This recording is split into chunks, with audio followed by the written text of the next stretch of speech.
মনে রাখবেন, সুখ এক জিনিস, শান্তি আর এক জিনিস। সুখ আসবাবের সাথে সম্পৃক্ত বিষয়, আর শান্তি অন্তরের সাথে সম্পৃক্ত বিষয়। এই জন্য যে কোনো আমল আল্লাহ তাআলার কাছে কবুল হওয়ার অন্যতম শর্ত হলো ইবাদতটা একমাত্র আল্লাহর জন্য হতে হবে, খালেস ভাবে আল্লাহর জন্য করতে হবে। এজন্য নবীজি সাল্লাল্লাহু আলাইহি ওয়াসাল্লাম বলেন, আখলিস দীনাকা ইয়াকফিকাল আমালুল কলিল। তোমার ঈমান খাঁটি করো, অল্প আমল নাজাতের জন্য যথেষ্ট হয়ে যাবে। আমার ঈমান খাঁটি, আমার নিয়ত খাঁটি, আমার ইখলাস যদি ঠিক থাকে, আমল অল্প হলেও কবুল করবে কে? 2 নাম্বার বলে, আমলটা নিজস্ব পদ্ধতিতে করলে হবে না, আমল করতে হবে নবীজির দেখানো পদ্ধতিতে। বলে এই পৃথিবীতে এমন কোন আমল নাই যেই আমলের পদ্ধতি আমার আপনার নবী দেখায়া যান নাই। বরং দুনিয়াবি কিছু কাজ আছে, এগুলাও যদি নবীর তরিকায় করা হয় ওইটা আমল বলে গণ্য হয়ে যায়। সুবহানাল্লাহ। আর যেগুলো আল্লাহ তাআলার হুকুম নিষেধ, এগুলো নবীজি প্র্যাকটিক্যাল ভাবে দেখায়া দিয়েছে। এই জন্য যে কোনো আমলের ক্ষেত্রে পদ্ধতিটা হবে নবীজি সাল্লাল্লাহু আলাইহি ওয়াসাল্লামের, নবীর তরিকায় ইবাদত করতে হবে। কেউ যদি পাকনামি কইরা নিজে নিজে নিজের পদ্ধতিতে করতে চায়, কাজ হবে না। কাজ হবে? কাজ হবে না।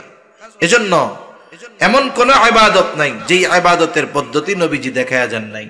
নামাজের আদেশ করছে আল্লাহ, নামাজের পদ্ধতি আল্লাহ কোরআনে বলেন নাই, নামাজের পদ্ধতি আমাদেরকে শিখাইছেন মুহাম্মাদুর রাসূলুল্লাহ সাল্লাল্লাহু আলাইহি ওয়াসাল্লাম। নবীজি সাহাবায়ে কেরামকে প্র্যাকটিক্যাল ভাবে শিখাইছেন। এইভাবে ধারাবাহিকতার ক্রমান্বয়ে আমরা নবীর থেকেই শিখছি। তার মানে দেখেন, কোরআনে নামাজের আদেশ আছে, পদ্ধতি নেই। নামাজের আদেশ করছে আল্লাহ, আর নামাজের পদ্ধতি শিখাইছে মুহাম্মাদুর রাসূলুল্লাহ সাল্লাল্লাহু আলাইহি। হজের নির্দেশ আছে, কিন্তু প্র্যাকটিক্যাল ভাবে হজ কেমনে করবে? নবীজি বলেন, খুযু আন্নী মানাসিকাকুম, কিভাবে হজের আনুষ্ঠানিকতা করতে হবে, কিভাবে হজ করতে হবে আমার থেকে শিখে নাও। তার মানে এমন কোন আমল নাই যেটার পদ্ধতি নবীজি শিখায়া দেন নাই। বরং দুনিয়াবি কর্মগুলাও যদি নবীর তরিকায় করা হয়, ওই দুনিয়াবি কাজগুলাও ইবাদত বলে গণ্য হয়ে যায়। এই বাথরুমে যাওয়া, কেউ যদি দৈনিক 6 বার বাথরুমে যায়, আর কেউ যদি 6 মাসে একবারও না যায়, কিয়ামতে কি আল্লাহ জিজ্ঞেস করবে, যাই এত কষ্ট করে সুন্দর করে বাথরুম বানাইলি, 6 মাসে একবারও পায়খানা করলি না কেন? জিজ্ঞাসা করবে নাকি? অথচ দেখুন, বাথরুমে যাওয়ার কিছু সুন্নাত আছে। প্রথম মাথাটা ঢাকতে হবে, টুপি দিয়া হোক, গামছা দিয়া হোক, কাপড় দিয়া হোক, ঢাকতে হবে। মোটা মোটা সুন্নাত গুলাই কই। এরপরে বাথরুমে ঢোকার আগে দোয়া পড়তে হবে। অনেকে জানে না, পায়খানার মধ্যে ঢুকে দরজা লাগায় আর দোয়া পড়ে, এ কাম করা যাবে না। আগে দোয়া পড়তে হবে। এরপরে ঢুকবে কেমনে? বাম পা দিয়া। এরপরে জরুরত ছাড়বে, ঢিলা কুলুক টিস্যু যেটা হোক ব্যবহার করবে, পানি দিয়ে পরিচ্ছন্ন হবে। এরপরে বের হবে ডান পা দিয়ে। এখন তো যার ঘরের মধ্যে যত পায়খানা, বলে সে তত আধুনিক মানুষ, ঠিক কিনা বলেন? আগে পায়খানা থাকতো বাড়ির থেকে আধা মাইল দূরে বাঁশবাগানের পরে। আর এখন আপনার ঘরে আপনি যদি প্রতি রুমে এক একটা বাথরুম দেন, আপনারা বলবো আপনি খুব স্মার্ট, আপনার সব রুমে পায়খানা আছে। আবার যদি রান্নাঘরের কোনা কাঞ্চি দিয়ে আর একটা দেন, আপনি তো আরো ওভার স্মার্ট, কাজের লোকের লেগেও পায়খানা রাখছেন। তার মানে এখনের আধুনিকতা কি হয়েছে? বলে ওই আধা মাইল দূরের পায়খানা ঘরের মধ্যে নিয়ে আসছে, উপায়ও নাই। এখন বাথরুমের মধ্যে যদি ওযুর ব্যবস্থা থাকে, আবার এই বিষয়টা আমরা খেয়াল রাখবো। অনেকে বাথরুমের মধ্যে ওযু করতে গিয়ে দোয়া পড়ে, উলামায়ে কেরাম জানায়া দিচ্ছেন, এক্ষেত্রে বাথরুমটা ওযুর জায়গা থেকে একটু উঁচা করে বানাইতে হবে। দুইটার মধ্যে কি হবে? একটু উঁচা নিচা থাকবে। অনেকের আছে সমান, বাথরুম পুরাটাই সমান, কমোড বসানো সমান, প্যান বসানো সমান, একটু উঁচা নাই, একটু উঁচু নিচু করে দিবেন। বাথরুমের জায়গাটা উঁচু করে দিলেন, ওযুর জায়গাটা একটু নিচু করে দিলেন, কয়েক ইঞ্চি নিচু করে দিলে ওইখানে দোয়া পড়লে অসুবিধা নাই। তাহলে দুইটার মধ্যে একটা সেপারেট পার্থক্য হলো। কিন্তু উচিত যদি এইভাবে করা সম্ভব যে ওযুর জায়গা আলাদা, দেয়াল দিয়ে বাথরুম করার জায়গা আলাদা, তাহলে তো দুইটা রুমই আলাদা হয়ে গেল, আর সমস্যা থাকলো না। এই যে বাথরুম থেকে বাইর হইল, ভিতরে যদি ওযুর ব্যবস্থা থাকে, ওযু করলো, ডাইন পা দিয়ে বাইর হইল, দোয়া পড়লো। এই জায়গায় কতগুলো সুন্নাহর উপরে আমল হয়ে গেল। আবার এই বাথরুম কেন করছে? বলে ফজরের সময় উঠছে, আজান দিছে, এখন চিন্তা করতেছে যে বাথরুমটা যদি একটু কইরাই যাই তাইলে নামাজটা ইতমিনানের সাথে পড়া যাবে, নাইলে যদি বাথরুমে নামাজের মধ্যে চাপ দেয়, নামাজের মধ্যে যদি বাথরুম চাপ দেয়, তাইলে ইমাম সাহেব যদি সূরা কাউসারও পড়ে এটা সূরা বাকারার মতো লম্বা মনে হবে, কারণ তখন তার তো চাপ অন্য। এই চাপ যেন ওই সময় না আসে, এই জন্য এখনই বাথরুমটা করি। তার নিয়তটা কি করছে, কোন নিয়তে, আর পদ্ধতিটা করছে কি? বলে এই যে কাজটা সারলো এটাও তার আমল নামায় ইবাদত বলে যোগ হয়ে গেল। সুবহানাল্লাহ। হাঁটার সময় ডান দিক দিয়ে হাঁটতেছে, নিচের দিকে তাকায় হাঁটতেছে, সমান জায়গায় পড়ে লা ইলাহা ইল্লাল্লাহ। আমার নবী ডান দিক দিয়ে হাঁটছে, রাস্তা নিচের দিকে তাকায় হাঁটছে, আমিও এই জন্য চলতেছি, হাঁটতেছি। হাঁটা তো লাগেই, খালি নিয়ত এইটা যে নবীর তরিকায় হাঁটতেছি, নবী ডান পাশ দিয়ে হাঁটতে বলছে, বলে ওটাও ইবাদত। সুবহানাল্লাহ বলেন। রাত্রে বিছানা ঝাড়ু দিয়ে আমরা ঘুমাই, বাতি নিবাইয়া ঘুমাই, ঘুমাই না? হাদিসের মধ্যে আসছে নবীজি বলছে রাতে ঘুমানোর সময় বাতি বন্ধ করে ঘুমাইবা। এখন তো কারেন্টের বাতি, ওই সময় তো তেলের বাতি ছিল। ক্ষতি কি হইতে পারতো? বলে যদি তেলের বাতিটা পড়া যায়, তেল ছড়ায়া যাবে, ইঁদুর টিদুর এসে যদি ফালায়া দেয়, এতে কি হবে? এক নাম্বার তো অপচয় হবে, দুই নাম্বার যদি কোনো জায়গায় আগুন লেগে যায় ঘরটার পুড়ে ছাই হয়ে যাবে। অনেক জায়গায় মশার কয়েল থেকে আগুন লেগে সব শেষ হয়ে যায়। এখন মনে করেন ঘরে আগুন লাগার সম্ভাবনা নাই, কিন্তু লাইটটা জ্বলতেছে, এটা তো অপচয়। সুইচটা তো বন্ধ শোয়ার আগে করবই, শুধু নিয়তটা করব যে নবীজি বলছে বাতি বন্ধ করে ঘুমাইবা, বিসমিল্লাহ দিলাম বন্ধ করে, এই লাইট নিবাইলাম, বলে এটাও আমার ইবাদত হয়ে গেল। সুবহানাল্লাহ। বিছানা তো ঝাড়ু দিয়েই ঘুমাই। বিছানা ঝাড়ু দেওয়ার গুরুত্ব কত দিয়েছে নবীজি সাল্লাল্লাহু আলাইহি ওয়াসাল্লাম। বলে কমপক্ষে কিছু নাই, লুঙ্গি দিয়া হইলেও বিছানাটা ঝাড়ু দিবা। এর মানে যে ঝাড়ু টাড়ু সব আছে, লুঙ্গি দিয়া দিবেন এমন না, মানে গুরুত্ব বোঝানোর জন্য বলছে। ঝাড়ু দেওয়ার কিছু নাই, লুঙ্গি দিয়া হইলেও ঝাড়া দিয়া এরপরে ঘুমাও। পোকামাকড় থাকতে পারে, বিষাক্ত কিছু থাকতে পারে। এখন ঝাড়ু তো দেওয়া হয়, বাসায় যায় বলবেন বিছানাটা তো রাতে ঝাড়ু দাও, কিন্তু এই নিয়তে দিবা নবীজি বলছে বিছানা ঝাড়ু দিয়া ঘুমাইবা, বিসমিল্লাহ কয়ে ঝাড়ু দিল, এই বিছানা ঝাড়ু দিল, এটাও ইবাদত হয়ে গেল। সুবহানাল্লাহ বলেন। এজন্য সুন্নাত হলো এমন এক জিনিস, এটা যার সাথে লাগানো হয় ওইটারই দাম বেড়ে যায়। 3 নাম্বার বলে ইবাদত কবুলের জন্য অন্যতম শর্ত, যেই ইবাদত করবে সেই ইবাদতের মাসলা মাসাইল গুলো জানা দরকার। এজন্য নবীজি সাল্লাল্লাহু আলাইহি ওয়াসাল্লাম বলেন, তলাবুল ইলমি ফরিদাতুন আলা কুল্লি মুসলিম। দ্বীনি ইলম শিক্ষা করা প্রত্যেক মুসলমান নর নারীর উপরে ফরজ। জুয়ানের উপরে যেমন ফরজ, বুড়ার উপরেও ফরজ যদি না শিখা থাকে। এখন কথা হইল শিখবেন কোথায়? ছোটদেরকে তো দিয়া দিলেন এই নুরানি মাদ্রাসায়, কারণ ক্লাস 3-4 পর্যন্ত নুরানি যেই ছেলেটা পড়ে, জরুরতে দিন, ওর যতটুকু দিন শেখা জরুরি, দরকার, ফরজ, ওই নুরানির বাচ্চা তো শিখা গেছে।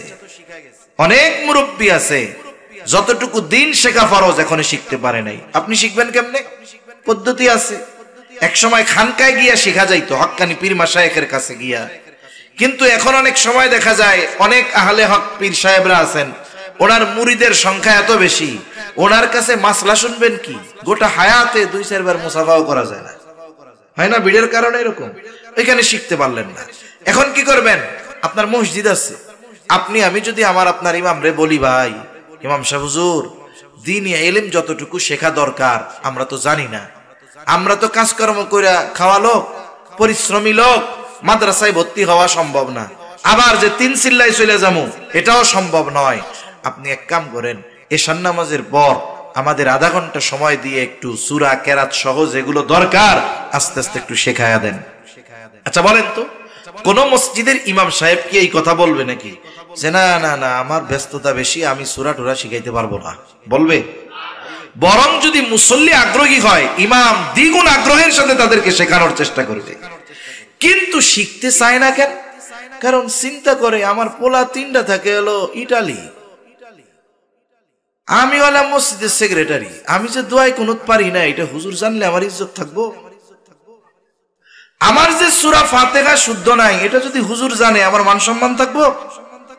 দৈনিক সকাল বিকাল আমি ইমাম মুয়াজ্জিনকে ধমক দেই, আমার যে সূরা ইখলাস শুদ্ধ না এটা যদি জানে তাহলে আমার মাথার উপরে থাকবো। এই যে আপনি আমি লজ্জা করে নিজের সম্মান বাঁচানোর ধান্দা কইরা যে শিখতেছি না, এতে কি হচ্ছে? বলে দেখা যাচ্ছে আমার গোটা হায়াতের নামাজগুলো সব বরবাদ হয়ে যাচ্ছে। ঠিক কিনা বলে? সূরা কেরাত শুদ্ধ নাই, বলে নামাজে অশুদ্ধ পড়া এটা তো সে নামাজ ভঙ্গের প্রথম কারণ, তার মানে সারা জীবনের নামাজই শেষ। এজন্য মনে রাখতে হবে ইলম শেখা দরকার। কেন দরকার? আপনি নামাজ পড়েন, নামাজের কিছু মাসালা আছে, কিছু বিষয় আছে ফরজ, নামাজের বাহিরে ভিতরে 13 ফরজ। বলেন তো ফরজ যদি একটা ছুইটা যায়, এটা বাহিরের হোক আর বা ভেতরের হোক, বলেন তো নামাজ যদি 50টা সাউসিজদা দেয় নামাজ হবে? এখন কার ফরজ ছুইটা গেল বুঝবে কে? বলে ফরজগুলো জানে যে সে বুঝবে যে আমার এই ফরজটা ছুটছে, আর না জানলে টেরও পাবে না। নামাজের ওয়াজিব 14টা, বলে ওয়াজিব যদি ছুটে যায় সাউসিজদা দিতে হবে, যদি না দেয় নামাজ হবে না। বলে ওনার যে নামাজের মধ্যে ওয়াজিব ছুটে গেছে টের পাবে কেমনে? বলে টের পাইতে হলে নামাজের ওয়াজিব 14টা ওনার জানা লাগবে, না জানলে ওয়াজিব ছুটলে টেরও পাবে না, সাউসিজদা দিবে না, নামাজও হবে না। নামাজ ভঙ্গের 19 কারণ জানা লাগবে, কারণ এই 19 কারণ থেকে একটি কারণও যদি পাওয়া যায় তাহলে নামাজ থাকবে না। এখন জানবে কে? বলে যে নামাজ ভঙ্গের 19 কারণ জানে। যদি না জানে নামাজ ভঙ্গের কারণ নামাজের মধ্যে পাওয়া গেলে উনি বুঝতে পারবে না, উনি টেরও পাবে না, কিন্তু ওনার নামাজ হবে না। সাথে সাথে তাহারাত তথা পবিত্রতা সম্পৃক্ত মাসালাগুলোও জানা দরকার। গোসলের ফরজগুলো জানতে হবে, ওযুর ফরজগুলো জানতে হবে। যদি ওযু ছুইটা যায় তাহলে যদি সে টের না পায়, ওযু ভাঙ্গার কারণ 7টা যদি না জানে, ওযু ভাঙলে টেরও পাবে না, দেখা গেল তার নামাজও হইল না। গোসলের ফরজগুলো জানতে হবে, কারণ গোসল যদি ফরজ হয়, এক চুল পরিমাণও কোনো জায়গা যদি শুকনা থাকে তাহলে তার পবিত্রতা অর্জন হয় না। এইভাবে তায়াম্মুমের মাসালা জানতে হবে। প্রত্যেকটা এই বিষয়গুলো যারা আমাদের জন্য জরুরি, কিন্তু আফসোস দেখা যাবে অধিকাংশ মুসল্লির জানা নাই, আবার শিখতেও আগ্রহী হয় না, শুধুমাত্র লজ্জার কারণে। বলেন তো এই লজ্জার কারণে আমি আপনি যে শিখলাম না, এই কারণে আখেরাতে শাস্তি আছে না নাই? এখন আখেরাতের ফেরেশতাদের পিটানি ভালো না দুনিয়ায় লজ্জা বাদ দিয়ে শেখা ভালো? এজন্য আমরা শিখবো তো ইনশাআল্লাহ। আল্লাহ তৌফিক দান করেন, বলি আমিন। 4 নাম্বার ইবাদত কবুলের জন্য গুরুত্বপূর্ণ একটি শর্ত হলো হালাল খাবার। হালাল খাবার গুরুত্বপূর্ণ একটি বিষয়, কিন্তু আফসোস এখনকার জামানা হলো এইরকম, মানুষ খাবারটা যদি সুস্বাদু লাগে আক পিছার তাকায় না। অনেক সময় চিন্তা করে খাবার হালাল হইলে হইল, উপার্জন যেমনে হয় হোক, বিষয়টা এমন নয়, বরং উপার্জনও হালাল হতে হবে, খাবারটাও হালাল হতে হবে। খাবারটা পবিত্র হওয়ার জন্য, আমার জন্য বৈধ হওয়ার জন্য আমার উপার্জন হালাল লাগবে। মনে করেন এক লোক খুব ফজিলত শুনছে জমজমের পানির, জমজমের পানির ফজিলত, কারণ জমজম সাধারণ পানির মতো না। সাধারণ পানির যতগুলো গুণ, এর মধ্যে একটা গুণ কি? তৃষ্ণা লাগলে এটার তৃষ্ণা নিবারণ করে। কিন্তু জমজম এমন এক পানি, এটা শুধু তৃষ্ণা দূর করে না, বলে এইটা মানুষের ক্ষুধাও নিবারণ করে। সুবহানাল্লাহ বলে, ক্ষুধাও নিবারণ করে। মানুষ যদি কোনো খাবারও না পায়, মাসের পর মাস এই শুধু জমজম পান করে বেঁচে থাকতে পারবে। এখন ফজিলত তো আরো শুনছে যে এটা পান করলে, রোগ মুক্তির জন্য পান করলে আল্লাহ তাআলা রোগ থেকে মুক্তি দেয়, শেফা হিসাবে পান করা যায়। কিন্তু টাকা থাকলেই তো আর এটা পাওয়া যাবে না। আরেকজনকে, দোস্ত আমার কাছে এই পানির সন্ধান আছে, কোন জায়গায়? অমুকে হজ করে আইছে না, ওনার বাড়ি আছে, চল এবার দুইজনে গিয়ে সুন্দর মতো চুরি করে আইনা পেট ভরে জমজমের পানি খাইছি। এখন বলেন তো পানিটা তো মৌলিক ভাবে হালাল আছে, চুরি করে আনার কারণে ওদের জন্য অবৈধ হয়ে গেছে। বুঝেন নাই কথা? এজন্য অনেকে সুদ ঘুষের টাকা খায়, এটারে অবৈধ মনে করে না, কিন্তু বাজারে গিয়া কসাইরে 15 বার জিজ্ঞাসা করে, গরু জবাই দেওয়ার সময় বিসমিল্লাহ কইছিলি? পকেটে টাকা ঘুষের, পকেটে টাকা সুদের, আছে না নাই? সুদ ঘুষ এটা এমন এক পাপ, আর এত জঘন্য পাপ যে এই পাপটারে মানুষ যে এত সহজে কেমনে মাইনা নিল আমার বুঝে আসে। সাধারণ পাপ আর এই সুদের পাপ এটা একরকম না। এজন্য কিয়ামতের দিন সুদখোর টালমাটাল হয়ে উঠবে। দুনিয়ার মধ্যে যারা সুদখোর, সুদ খায়, সাধারণ হারাম আর সুদের হারাম এটার স্তর এক না, স্তর ভিন্ন। মনে করেন কিছু হারাম আছে কারণে এক সময় এটার বৈধতা পায়, কিছু হারাম আছে যেটা এক সময় হালাল হয়। হারাম আবার হালাল হয় কেমনে? বলে এক লোকের 2 মেয়া, বড় মেয়ের একজন বিবাহ করছে। বলেন তো এই বড় মেয়ে তার বিবাহ বন্ধনে আবদ্ধ থাকা অবস্থায় ছোট মেয়েকে বিবাহ করা তার জন্য কি হারাম? এবার বড় মেয়ে মারা গেছে, এখন এই ছোট জন তার জন্য কি হয়ে গেছে? বিয়ে করা হালাল হয়েছে। আবার হারাম কখনো কখনো জায়েজ হয়। জায়েজ কি জন্য হয়?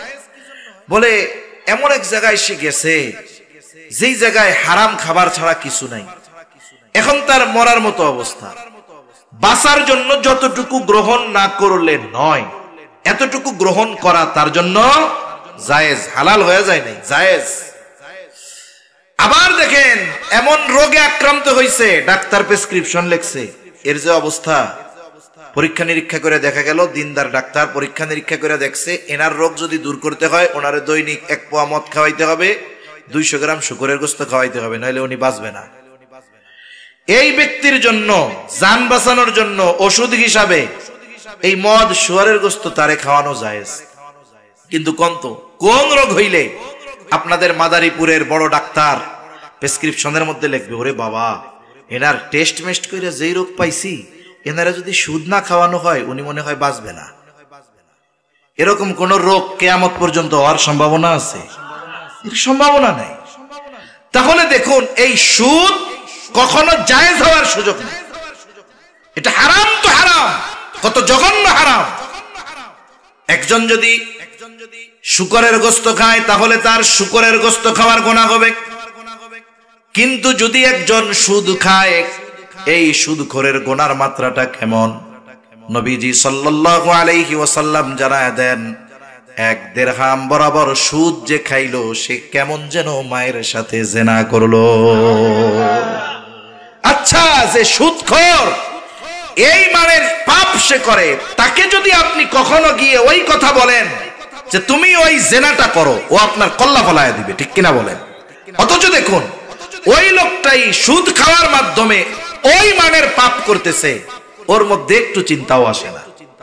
এজন্যই সুদখোর কিয়ামতের দিন টালমাটাল হয়ে উঠবে, কারণ যার মস্তিষ্ক সুস্থ, যেই ব্যক্তি সুস্থ, এই সুস্থ ব্যক্তি কোনদিন এমন পাপ করতে পারে না যেই পাপ মায়ের সাথে জিনা করার মতো, ঠিক কিনা বলেন?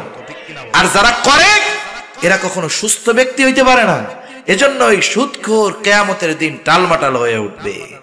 এজন্য আল্লাহর হস্তে বলি, এই সুদি কারবারির সাথে আপনারা জড়ায়েন না। এখন তো ব্যাংকের সুদ ফেল হয়ে গেছে পাবলিকের কাছে। অনেক জায়গায় আমার কাছে কয়েকজন আমারে ধরছে, কয় ভাই এক ব্যবসা ধরছি। তো কি হয়েছে? একটা ব্যবসা ধরছে, করতেছে আর কি উনি, এখন ওনার ইনভেস্ট দরকার, ওনার পরিচিত ব্যাংকার আছে, প্রত্যেক দিন এসে আমারে খালি খুশায় যে আপনারে লোন দেই। চিন্তা করেন ব্যাংক কি দৈন্য দশায় পড়ে গেছে পাবলিক লোন দেওয়ার জন্য খুঁজে। এখন অবস্থাটা কি? কিছু হোমমেড সুদখোর আছে, মনে করেন প্রবাস থেকে কারো টাকা পাঠায়, কি করব, ব্যাংকে তুই লাভ নাই, ব্যাংকে যা হে এর চাইতে ঘরে বসে দিলে আরো বেশি আসে। ওরা ব্যাংকের থেকে আনে 10% সুদ দিয়া, পাবলিকের কাছে দেয় 20%। পাবলিকও চিন্তা করে ব্যাংকে যাও, স্টেটমেন্ট দাও, সাক্ষী দাও, দলিল দাও, এত ঝামেলা করে সুদের টাকা আনার দরকার কি? ওই কসিমুদ্দির বউই তো সুদে লাগায়, যা ওর কাছ থেকে নিয়ে আইগা। আছে না নাই? সুদের মতো জঘন্য পাপ আমরা সমাজে স্বাভাবিক করে ফেলতেছি। আমাদের তো উচিত ছিল যদি কোনো সুদখোর থাকে তার সাথে দ্বীনের জন্য সম্পর্ক ত্যাগ করা দরকার ছিল, এখন কোন কোন এলাকায় কয় হুজুর সম্পর্ক ত্যাগ করলে এলাকায় আমি একা বাকি থাকি, আমি এক গইরা হয়ে যাই, কারণ আমি বাদে সব সুদখোর। এখন যদি অবস্থা এরকম হয়ে যায় তাইলে তো আর কিছু করার নাই। আল্লাহ তাআলা এই সুদের মতো জঘন্য হারাম থেকে আমাদের হেফাজত করুক, বলি আমিন। আল্লাহর হস্তে এই কারবারির সাথে আমরা কেউ জড়াবো না। বনি ইসরাইলীরা, এই ইহুদিরা অভিশপ্ত হওয়ার অনেকগুলো কারণ আল্লাহ সূরা মায়েদার মধ্যে বর্ণনা করছেন। এর মধ্যে একটি ছিল তারা সুদী কারবারি করত। এই অভিশপ্ত জাতির কাজ উম্মতে মুহাম্মাদির মধ্যে বিস্তার লাভ করতেছে। এজন্যই তো আমাদের উপরে কাফের মুশরিকরা চেপে বসছে, আমরা আল্লাহর অবাধ্যতায় লিপ্ত হয়ে গেছি এই জন্য। আর মনে রাখতে হবে, সুদের মধ্যে সাময়িক প্রবৃত্তি দেখা যায়, কিন্তু আল্লাহ তাআলা এর মধ্যে বরকত দেন না। বরকত হলো সাদাকার মধ্যে, সাদাকা করলে বরকত, যাকাতের মধ্যে বরকত। সুদের মধ্যে পরিমাণ দেখা যায় অনেক, কিন্তু আল্লাহ তাআলা এটারে বরকত শূন্য করে দেয়, ঠিক কিনা বলেন? এজন্য সম্মানিত উপস্থিতি, আমাদের উপার্জনটাকে আমরা হালাল করব, ঘুষ খাবো না। অনেক সময় ঘুষ যে শুধু বড় বড় সরকারি অফিসাররা খায় তা না, অনেক সময় গ্রাম্য সালিশ বিচার করে না। গ্রামের যারা সালিশ করে এরা যে কি চিজ, এদের কাছে হাইকোর্টের যেই বিচারক এটাও ফেল। কি করাত আছে না, যাইতেও কাটে আইতেও কাটে। হ্যাঁ, এরা কিছু কিছু মুরব্বী আমি দেখছি তো আমাদের এলাকায়, এরা নামাজ কালাম পড়ে, ওরে বাবা বুজুর্গ মানুষ। এখন গ্রাম্য সালিশ হবে, দুই পক্ষরে সাইজ করে, ওরে যায় কয় তুমি যা কাম করছো তোমার 10 লাখ টাকার কমে জরিমানা হবে না, এক কাম করো কমাই টমাই 3 লাখ করে দিব না, আমাকে 4 লাখ দিয়ে দিও। এই যে 4 লাখ ওর কাছ থেকে খাইলো। এইবার ওরে যায় কয় শোন, অপরাধ তো কইরাই ফেলছে, এখন ওরে 3 লাখ বা 4 লাখ জরিমানা করে দিব না, আমাকে অর্ধেক দিস, নাইলে কিন্তু কিছু হইব না। আচ্ছা ঠিক আছে দিব না। তার মানে দেখেন, বাদীর কাছ থেকেও খাইলো, বিবাদীর কাছ থেকেও খাইলো, মধ্যে দিয়া এন্ডা হলো সুশীল শিক্ষিত একেবারে বিচারক, এন্ডা রায় দিয়া দিছে কত সুন্দর ভাবে। এরকম লোক আছে না নাই? দুই পক্ষ থেকেই কাটে। আল্লাহ তাআলা এইরকম মানবরূপী শয়তান থেকে আমাদের হেফাজত করুক। শয়তানও এদের অভ্যাস দেখা চিন্তা করে যে তোরা থাকতে আমার ওই এলাকায় যাওয়ার দরকার নাই, আমি ভাগলাম কোন সময় গজব আসে তার ঠিক নাই, আমি আল্লাহর একটা আদেশ অমান্য করে আমার অবস্থায় এই, আর তোরা যে কি করতেছস, শয়তানও অবাক হয়ে যায় আমার মনে হয় আমাদের এই কাজগুলো দেখা। এজন্য ঘুষ থেকে বাঁচতে হবে। আর রাশি ওয়াল মুরতাশি ওয়াল রায়েশ, ঘুষের সাথে সম্পৃক্ত যারা আছে, দেনেওয়ালা, মধ্যস্থতাকারী, নেনেওয়ালা, এরা সবাই সমান। সুদের ক্ষেত্রেও এরকম, আকিলের রিবা ওয়া মুকিলাহু ওয়া কাতিবাহু ওয়া শাহিদাইহি, বলে যে খায়, যে দেয়, যে নেয়, যে লেখে, যে সাক্ষী থাকে, সবগুলো আল্লাহর লানত এদের উপরে। এজন্য আমরা সুদ ঘুষ থেকে বাঁচবো, বলেন ইনশাআল্লাহ। উপার্জন হালাল করতে হবে, হালাল উপার্জন করা ইবাদত। আর অল্প সময়ের মধ্যে শেষ করে দিব। হালাল উপার্জন ইবাদত। নবীজি সাল্লাল্লাহু আলাইহি ওয়াসাল্লাম বলেন, কাসবুল হালালি ফরিদাতুন বাদাল ফরিদা, ফরজ ইবাদতের পরে অন্যতম ফরজ ইবাদত হলো হালাল উপার্জন করা। কোন ব্যক্তি 5 ওয়াক্ত নামাজ যথাযথভাবে আদায় করে, হালাল উপার্জনের নিয়তে হালাল কর্ম করে, উপার্জনের নিয়ত হালাল, তার কর্মটাও হালাল, বুজুর্গানে দিন বলেন এই কর্মটাও তার আমল নামায় ইবাদত বলে যোগ হয়ে যায়। কারণ হালাল খাওয়ার নির্দেশ দিচ্ছেন কে? আল্লাহর এই নির্দেশ মান্য করতে গিয়েই তো সে হালাল কর্মের দ্বারা হালাল উপার্জন করতেছে। এজন্য এটাও তার আমল নামায় ইবাদত বলে যোগ হবে। তাহলে উপার্জনটা হতে হবে হালাল, সাথে সাথে খাবারটাও হতে হবে হালাল। এই দুই জিনিসের সমন্বয় যখন ঘটবে, উপার্জন হালাল হবে, খাবার হালাল হবে, ইবাদতটা আল্লাহর কাছে কবুল হবে। সুবহানাল্লাহ বলেন। আর যারা হারাম খায় এদের বড় বড় ক্ষতি। 1 নাম্বার ক্ষতি, বলে এদের দোয়া আল্লাহ কবুল করে না। দোয়া কবুলের যত সময় আছে, যত জায়গা আছে, কোথাও এদের দোয়া আল্লাহ কবুল করে না। আরাফার ময়দানে গিয়ে দোয়া করব, কবুল হবে না। হজরে আসওয়াদ ধরে দোয়া করবে, কবুল হবে না। 2 নাম্বার, তার ইবাদত কবুল হবে না। কারণ যার খাবার অপবিত্র, খাবার হারাম, তার ইবাদত আল্লাহ তাআলা কবুল করেন না। আল্লাহ তাআলার সব রাসূলগণের প্রতি নির্দেশ, ইয়া আইয়ুহার রাসূলু কুলু মিনাত তাইয়্যিবাত ওয়া আমালু সালিহা, হে রাসূলগণ আপনারা পবিত্র খান আর আমলে সালেহ করেন। তার মানে খাবারও পবিত্র আর আমলে সালেহ হবে, আল্লাহর কাছে আমল কবুল হবে এটা হতে পারে না। 3 নাম্বার বড় ক্ষতি, নবীজি সাল্লাল্লাহু আলাইহি ওয়াসাল্লাম বলেন লা ইয়াদখুলুল জান্নাতা জাসাদুন গুযিয়া বিল হারাম, হারাম বক্ষণকারীর শরীর জান্নাতে প্রবেশ করবে না। তাইলে এই একটু হারামের আরাম করতে গিয়ে, হারাম দিয়ে একটু আরাম করতে গিয়ে যদি ইবাদত কবুল না হয়, যদি জান্নাতে না যাওয়া যায়, যদি দোয়া কবুল না হয়, তাহলে বলেন তো ওই হারামের সাথে সম্পর্ক রাখা এটা বুদ্ধিমানের কাজ না বোকা মানুষের কাজ? মানুষ কেউ বোকা হইতে চায় না। এজন্য আমরা আমাদের উপার্জন খাবার উভয়টাকে হালাল করব, আল্লাহ তৌফিক দান করেন। এখন যদি এইভাবে আমরা ইবাদত গুলা করি, শর্ত ঠিক রাখা, ইমান তো ঠিক আছে, শর্তগুলা ঠিক রাখা আমল করলাম, অল্প যদি হয়, এই ইবাদতের দুনিয়া আখিরাত উভয় জাহানে প্রতিদান দিবেন কে? আল্লাহ তাআলা এরপরে বলেন ফালানুহিয়ান্নাহু হায়াতান তাইয়্যিবা, এই ইবাদতের দুনিয়ার প্রতিদান কি? আল্লাহ তাআলা বলে তারে হায়াতে তাইয়্যিবা দেওয়া হবে, পবিত্র জীবন আল্লাহ তাআলা দান করবে, পবিত্র জীবন। মুফাসসিরিনে কেরাম বলেন পবিত্র জীবন মানে কি? বলে অমুখাপেক্ষী জীবন, স্বল্পে তুষ্টতা, ইবাদতে মজা। আল্লাহ তাআলা তাকে পবিত্র এক জীবন দান করবে, যেই জীবনে থাকবে পবিত্রতার সাথে শান্তি। মনে রাখবেন, সুখ এক জিনিস, শান্তি আর এক জিনিস। সুখ আসবাবের সাথে সম্পৃক্ত বিষয়, আর শান্তি অন্তরের সাথে সম্পৃক্ত বিষয়।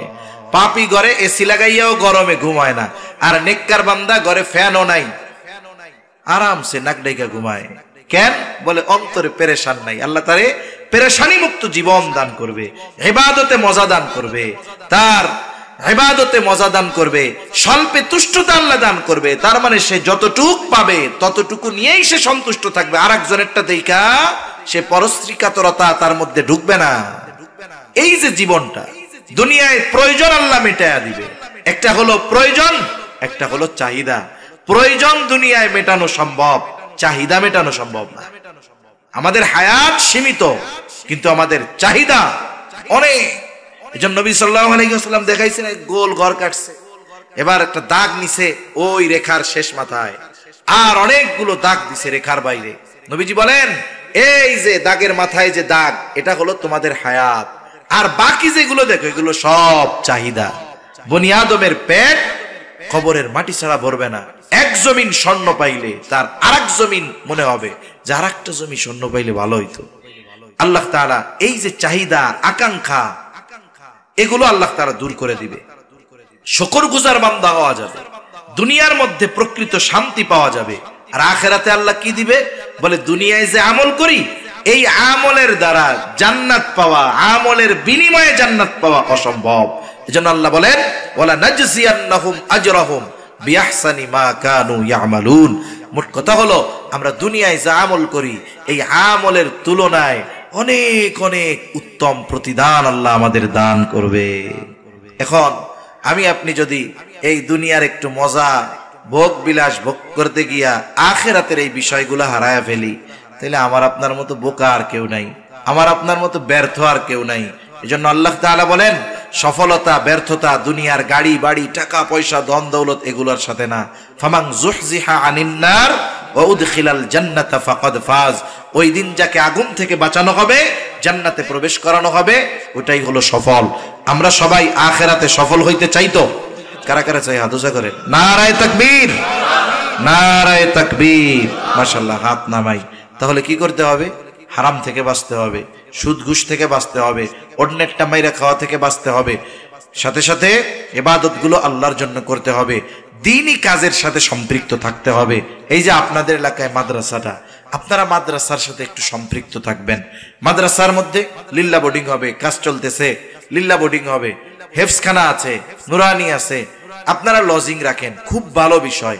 কিন্তু হেফজখানার যারা হাফেজি পড়ে, অনেক সময় দূর দূরান্ত থেকে ছাত্র আসে, লজিং না থাকলে বোর্ডিং যদি থাকে, হেফজখানার ছাত্ররা বোর্ডিং এ থাইকা লেখাপড়া করলে সুবিধা। অনেক সময় আমরা মাদ্রাসায় যখন পড়ছি, মাদ্রাসার পাশে তার বাসা, মা বাপ কইছে বাসার থেকে খাওয়া লাগবে না, মাদ্রাসায় থেকে খাও। কেন? কয় আধা ঘন্টা খানার ছুটি, বাসায় গেলে ওনার 1.5 ঘন্টা পার হয়ে যায়। আসলে যেই মারতে হুজুর চেষ্টা করতে যায়, কই হুজুর ভাত রান্না হয় নাই, মার জন্য দেরি হয়েছে। কি কইব? এই যে পড়াশোনায় ব্যাঘাত ঘটে। এজন্য আপনারাও চেষ্টা করবেন যে এইখানে যেন এমন হয় যে এতিম, অসহায়, দরিদ্র যারা আছে এরাও যেন একটু থাইকা খাইয়া লেখাপড়া করতে পারে। কারণ ইয়াতিমরা থাকবে এখানে, কোরআনের তিলাওয়াত হবে, অসহায় মানুষেরা আইসা তাদের বাচ্চাদের দিয়া যাবে, ইয়াতিম মিসকিনরা পড়বে। আপনারা একটু সহযোগিতা করবেন।